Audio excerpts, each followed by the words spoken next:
Bagaimana jika saya katakan, hampir semua yang Bapak dan Ibu ketahui tentang demensia itu kemungkinan besar hanyalah mitos lama yang sudah usang? Gambaran menakutkan tentang hilang ingatan total yang sering terbayang, itu sebenarnya hanya satu sisi saja, dan itu pun bukan gambaran yang paling akurat dari kenyataan yang rumit ini. Hari ini, kita akan membahas demensia. Bukan sebagai hukuman mengerikan yang tidak bisa dihindari, melainkan sebagai diagnosis yang sangat mungkin, dan memang harus kita tangani. Di akhir sesi ini, Bapak dan Ibu akan mengerti mengapa peluang untuk harapan itu jauh lebih besar daripada yang selama ini diasumsikan. Kita akan lihat apa sebenarnya yang terjadi di otak penderita kondisi ini. Dan Anda akan tahu mengapa kata vonis, hukuman, dan diagnosis memiliki perbedaan yang sangat besar dalam konteks ini. Pertama-tama, mari kita pahami istilahnya dulu. Kata demensia memang menakutkan, tapi pada dasarnya ini bukanlah satu penyakit spesifik.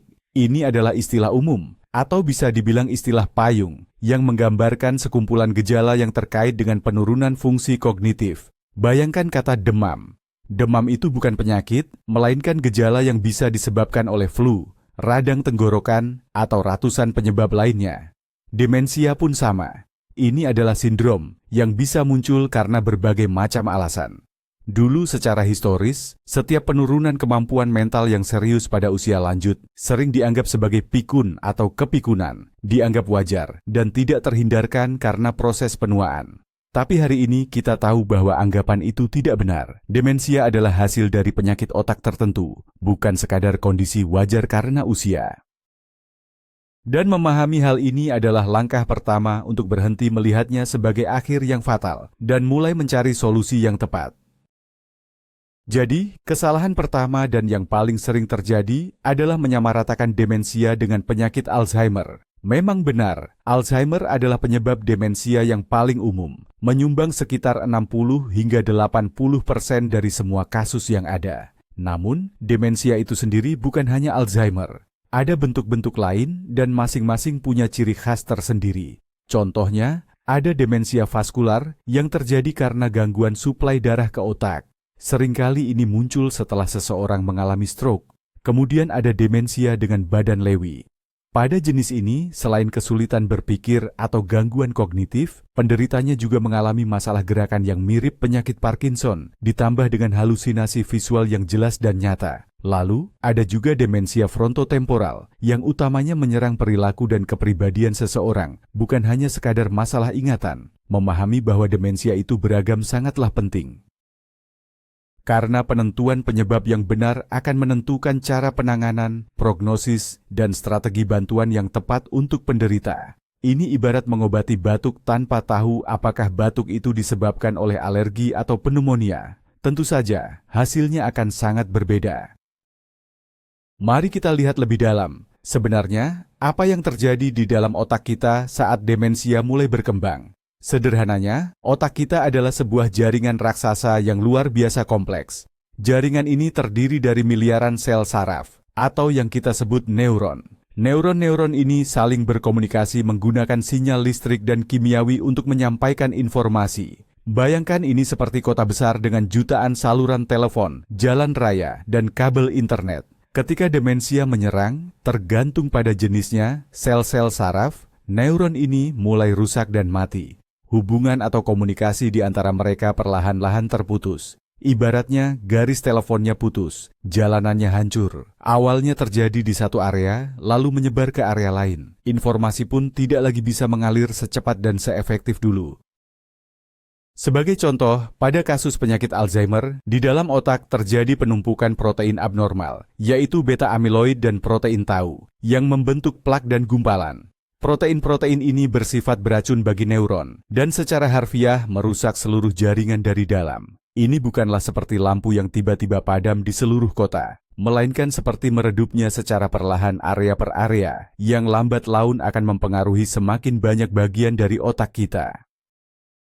Mitos populer yang kedua menyebutkan bahwa demensia itu sekadar masalah daya ingat. Begitu seseorang mulai lupa nama atau lupa menaruh kunci, langsung dianggap, oh ini pasti demensia. Tapi anggapan ini adalah penyederhanaan yang berbahaya. Memang benar, gangguan memori, terutama memori jangka pendek, seringkali menjadi gejala awal yang paling menonjol, khususnya pada kasus penyakit Alzheimer.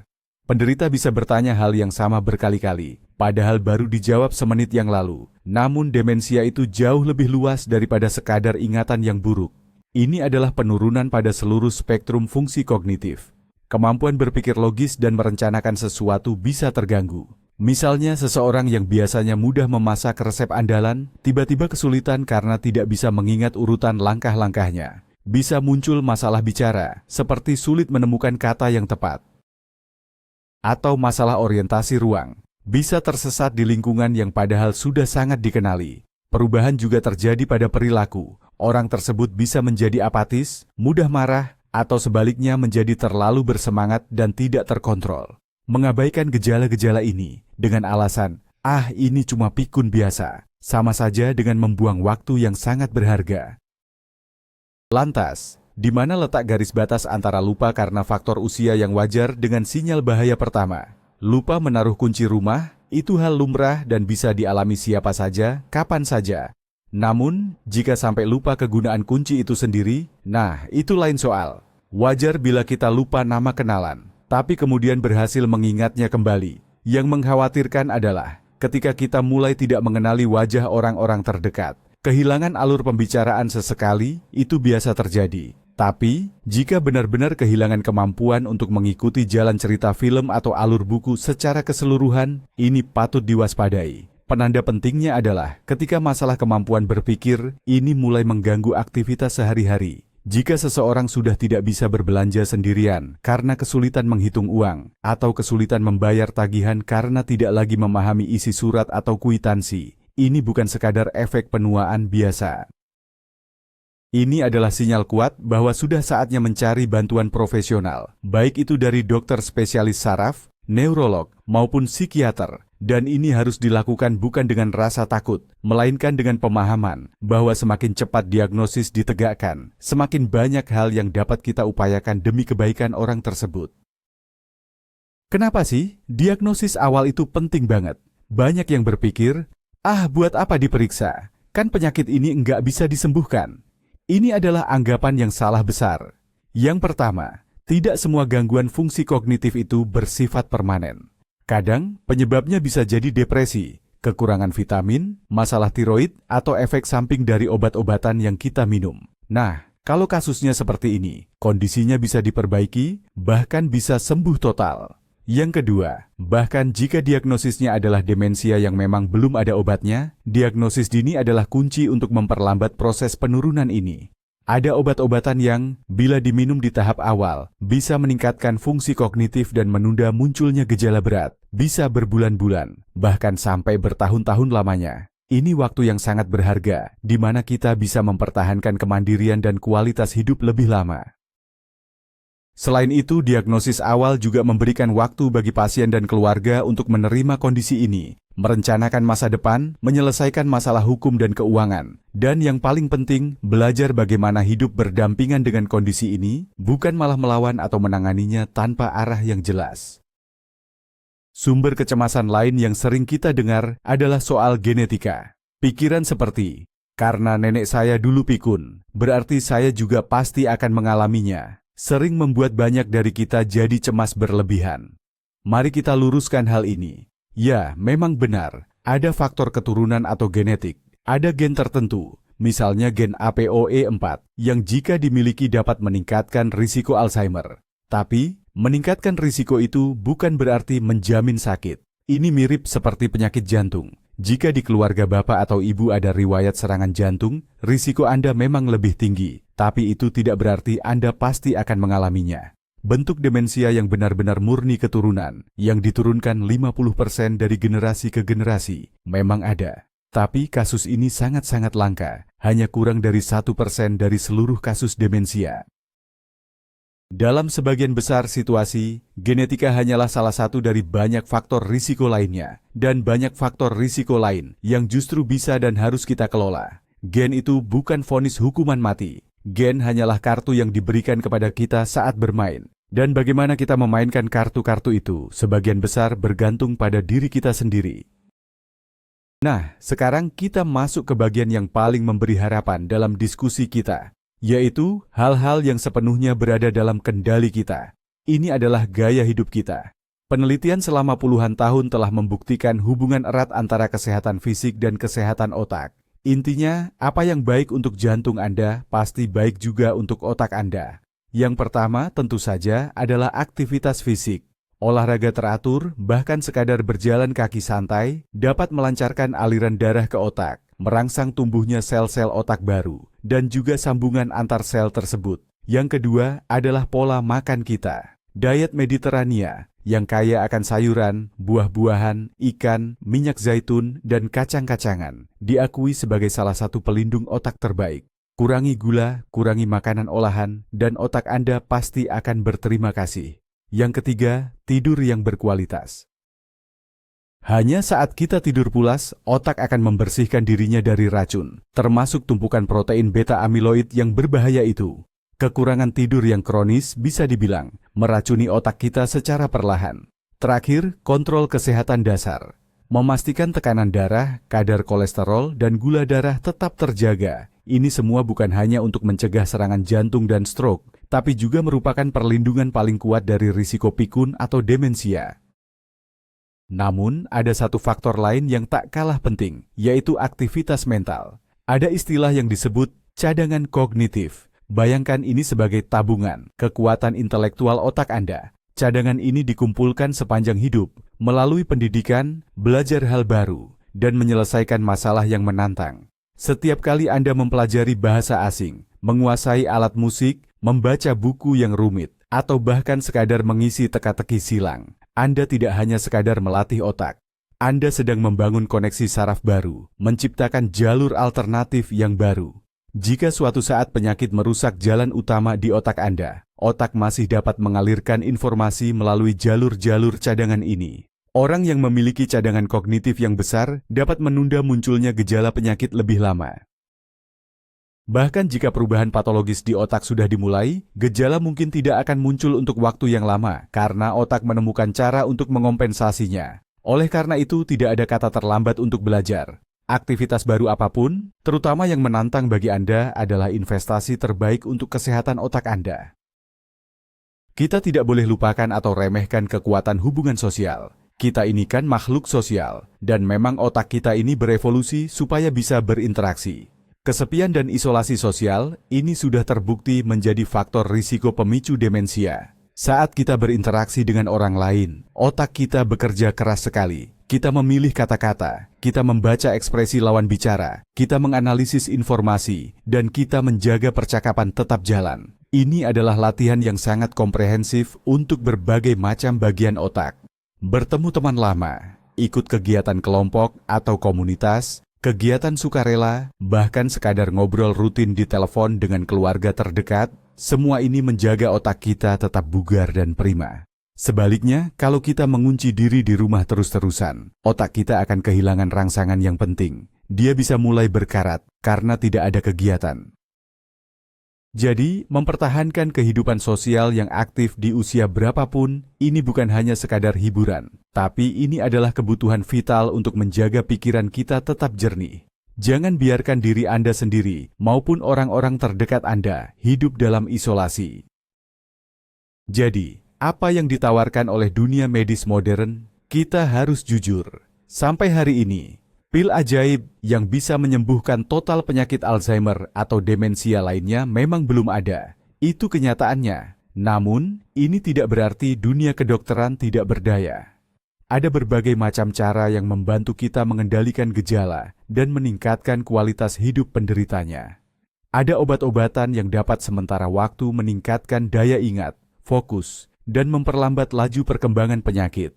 Tersedia juga obat yang membantu mengatasi masalah penyerta, seperti depresi, kecemasan, gangguan tidur, atau perilaku agresif. Selain itu, pendekatan non-obat, non-medis juga berkembang pesat, misalnya pelatihan kognitif, terapi seni, dan terapi musik. Ini semua membantu pasien mempertahankan kemampuan yang masih dimiliki dan menemukan cara baru untuk mengekspresikan diri. Dunia ilmu pengetahuan tidak berhenti. Ratusan penelitian terus dilakukan di seluruh dunia, menguji coba obat dan pendekatan baru. Meskipun terobosan besar belum terjadi, setiap tahun kita selalu belajar lebih banyak tentang otak dan mekanisme demensia. Saat ini, dunia medis memang belum menawarkan penyembuhan total, tapi menawarkan dukungan yang sangat kuat. Dan menolak dukungan ini berarti Anda dan keluarga melewatkan kesempatan untuk mendapatkan kualitas hidup yang lebih baik. Mari kita coba bayangkan sejenak, seperti apa dunia yang dilihat oleh orang yang mengidap demensia. Ini bukan sekadar lupa nama, ini adalah dunia di mana fondasi atau strukturnya sendiri runtuh. Bayangkan Anda terbangun di kamar yang terasa asing, tanpa tahu Anda berada di mana, atau bahkan tahun berapa sekarang. Wajah-wajah yang dikenal terasa seperti orang asing, dan benda-benda sederhana, seperti sendok, garpu, atau ponsel, tiba-tiba tidak lagi dikenali fungsinya. Suara bising dan cahaya terang bisa terasa sangat menusuk dan tidak tertahankan.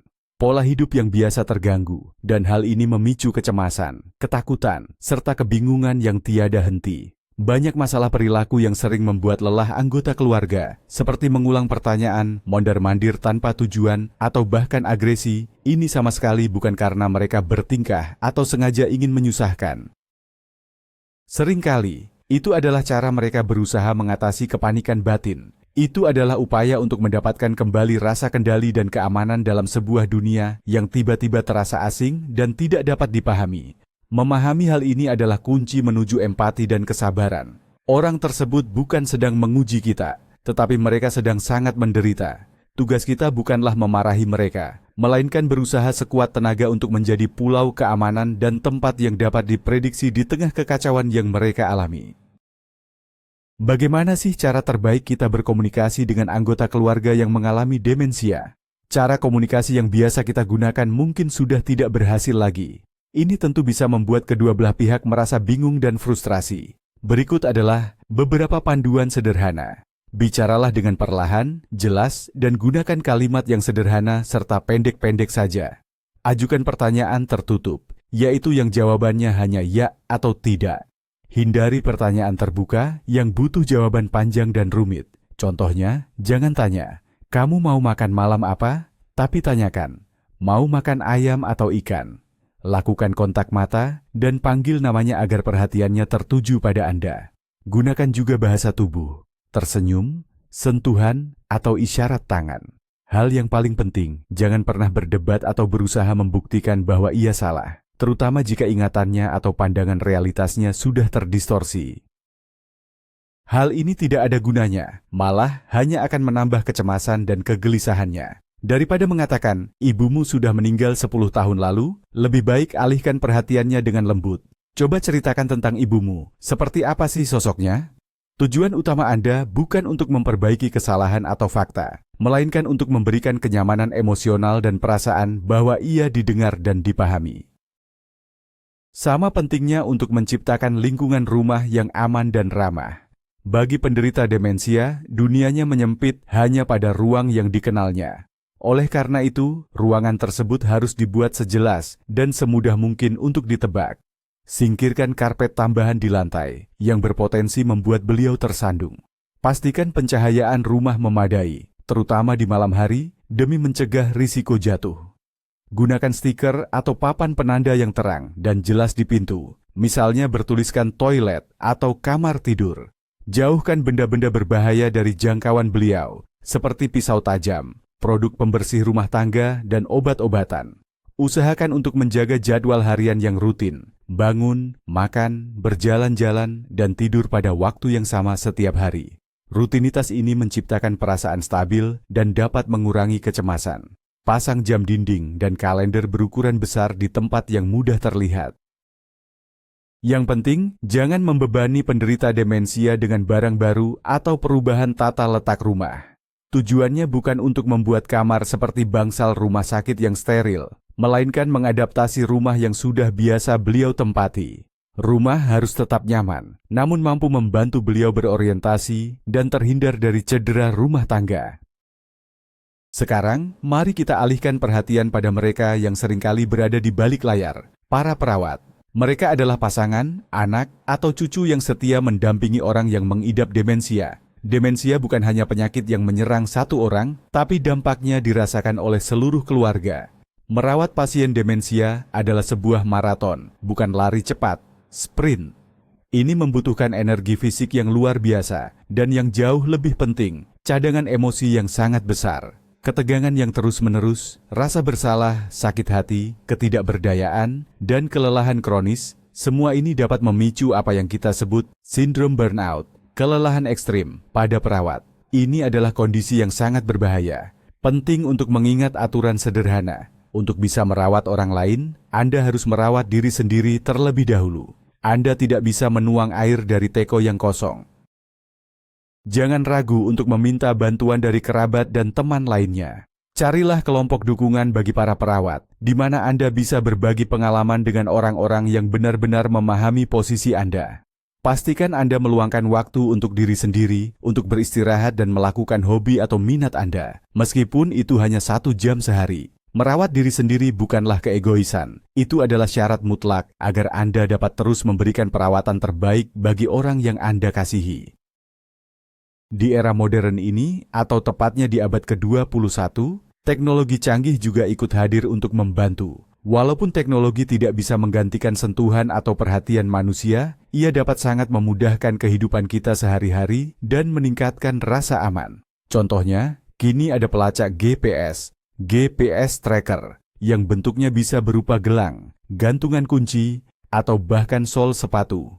Alat ini berguna untuk memantau lokasi orang yang kita sayangi.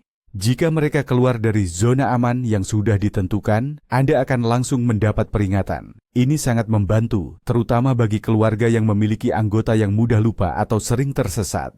Kemudian, ada juga berbagai sensor gerak atau sensor buka tutup pintu. Sensor ini bisa memberitahu Anda jika ada anggota keluarga yang bangun di malam hari dan mungkin berniat keluar rumah. Alat minum obat pintar, Smart Dispenser, yang dilengkapi pengatur waktu dan alarm suara akan mengingatkan agar tidak lupa mengonsumsi obat sesuai jadwal. Ponsel yang mudah digunakan, dengan tombol besar dan foto kontak, juga dapat memastikan Anda tetap terhubung dengan orang-orang terdekat. Bahkan, fitur asisten suara sederhana bisa menjawab pertanyaan ringan, memutar lagu kesukaan Anda, atau memberikan pengingat penting tentang kegiatan hari itu. Intinya, teknologi ini bisa menjadi mitra yang handal. Ia siap mengambil alih sebagian tugas rutin dan memberikan lapisan keamanan ekstra dalam kehidupan sehari-hari. Dalam mencari harapan, banyak orang sering mencoba pengobatan alternatif atau ramuan tradisional untuk mengatasi penyakit. Di internet, kita sering melihat janji-janji besar mengenai herbal ajaib atau diet rahasia yang diklaim bisa menyembuhkan demensia. Penting sekali bagi kita untuk berhati-hati. Sampai saat ini, belum ada satupun pengobatan tradisional atau ramuan rakyat yang terbukti secara ilmiah mampu menghentikan atau membalikkan kondisi demensia. Beberapa suplemen seperti ginkgo biloba atau asam lemak omega 3 memang menunjukkan hasil yang beragam dalam penelitian, tetapi mereka tidak bisa dijadikan pengobatan utama yang lengkap. Bahkan, beberapa jenis herbal dan suplemen justru bisa bentrok atau tidak cocok dengan obat-obatan yang sudah diresepkan dokter dan malah bisa membahayakan kesehatan. Metode pengobatan alternatif apapun wajib didiskusikan dengan dokter yang merawat. Jangan sampai keputusasaan atau janji palsu dari oknum-oknum penipu menjauhkan Anda dari jalur pengobatan berbasis bukti. Tindakan ini tidak hanya merugikan secara materi, tetapi juga menghabiskan waktu berharga dan membahayakan kesehatan orang yang Anda kasihi. Salah satu masalah paling berat terkait demensia adalah stigma atau cap negatif yang diberikan masyarakat kepada penderita dan keluarganya. Sampai sekarang, demensia masih sering dianggap memalukan dan disembunyikan. Candaan yang tidak pantas tentang pikun atau cepat lupa itu sangat menyakitkan hati. Karena ketakutan dan kurangnya pemahaman dari lingkungan sekitar, keluarga penderita seringkali terisolasi secara sosial. Teman-teman jadi jarang berkunjung, karena mereka bingung harus bersikap seperti apa. Di tempat umum, orang bisa memberikan pandangan sinis terhadap perilaku penderita yang dianggap aneh.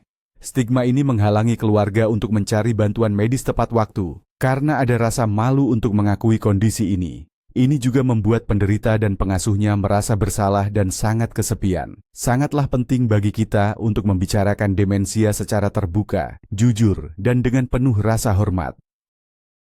Ini hanyalah penyakit, sama seperti diabetes atau gagal jantung.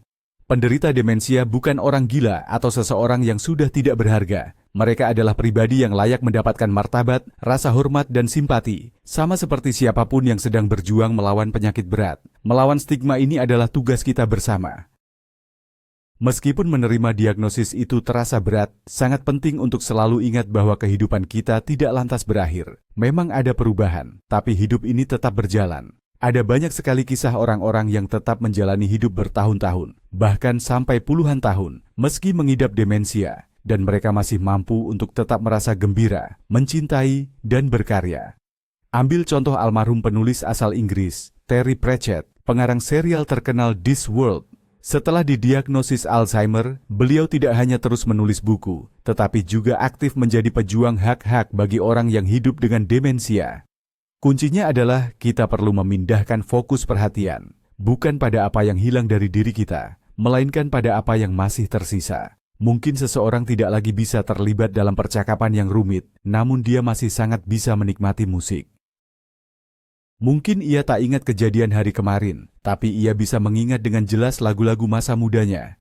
Ingatan emosional atau ingatan yang terkait perasaan seringkali bertahan lebih lama daripada ingatan intelektual. Seseorang mungkin tidak ingat siapa nama Anda, tetapi ia akan selalu merasakan kasih sayang, kepedulian, dan kehangatan yang Anda berikan. Dan justru momen-momen di sini dan saat inilah yang menjadi nilai paling berharga. Dan sebagai penutup, mari kita menatap ke masa depan. Kira-kira apa yang akan terjadi selanjutnya dalam upaya kita memahami dan mengobati demensia? Ilmu pengetahuan bergerak maju begitu pesat. Saat ini, para peneliti sudah mampu mendiagnosis penyakit Alzheimer jauh sebelum gejala pertama muncul. Caranya, mereka menggunakan analisis cairan tulang belakang atau metode pemindaian otak yang khusus. Tentu saja hal ini membuka lebar jendela peluang untuk melakukan intervensi atau penanganan sejak dini. Saat ini sedang gencar dilakukan pengembangan obat-obatan baru yang targetnya bukan sekadar meringankan gejala, tapi menyerang mekanisme inti dari penyakit itu sendiri, yaitu plak amiloid dan lilitan protein tau. Metode terapi gen dan stimulasi otak juga terus diteliti. Di sisi lain, perhatian besar juga difokuskan pada pemahaman faktor risiko dan langkah-langkah pencegahan. Para ilmuwan di seluruh dunia bersatu padu dengan satu tujuan, mencari cara untuk menaklukkan demensia. Meskipun kemenangan total mungkin masih jauh di depan mata, setiap hari baru membawa kita selangkah lebih dekat ke sana. Masa depan tidak lagi terlihat suram, seperti pandangan kita 10 atau 20 tahun yang lalu.